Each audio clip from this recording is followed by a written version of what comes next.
अस्सलाम वालेकुम वरहमतुल्लाहि वबरकातुहू। बिस्मिल्लाहिर्रहमानिर्रहीम। आज मैं बना रही हूँ गुजिया जो कि मीठी होती हैं। इसकी फिलिंग खोए के साथ होती है। ये मेरे पास मैदा है जो मैंने गूंद लिया है। 1 कप मैंने मैदा लिया है। 3 टीस्पून मैंने लिए हैं घी के और 2 चुटकियाँ मैंने नमक की इसमें डाल के इसको गूंद लिया है। मेरे पास बादाम है, ये कटे हुए बादाम हैं जो मैं इसमें डालूँगी इसकी फिलिंग के लिए। और ये पास मेरे खोया है और ये कलर है इसकी डिज़ाइनिंग के लिए, रेड कलर है, सब्ज़ कलर है, ये दोनों इसमें डालूँगी इसकी डिज़ाइनिंग के लिए। ये शीरा मैंने तैयार कर लिया है। अब मैं इसकी डिज़ाइनिंग करती हूँ। बिस्मिल्लाहिर्रहमानिर्रहीम। ये थोड़ा सा इस तरह से मैंने निकाल लेना है मैदा और थोड़ा सा और निकाल लेना है इस तरह।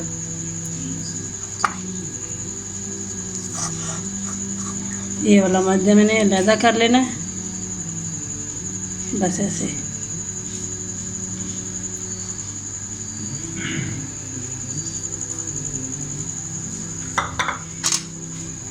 इसमें थोड़ा सा कलर डालूंगी मैं,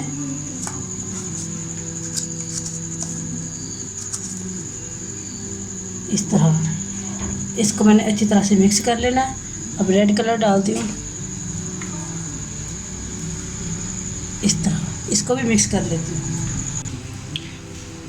जी देखें, बहुत अच्छे से मैंने इनको मिक्स कर लिया। कलर इसमें मिक्स कर लिया मैंने, पिंक भी कलर मिक्स कर लिया और सब्ज़ भी। अब मैं इसकी तैयारी करती हूँ।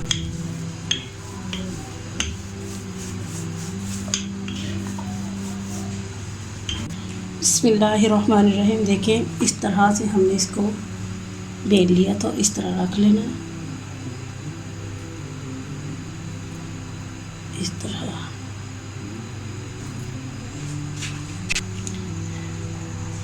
इस तरह से ये दोनों कलर ऊपर रख लेना। अब मैं इसका रूप बनाऊंगी, इसको इस तरह से फोल्ड कर दूंगी।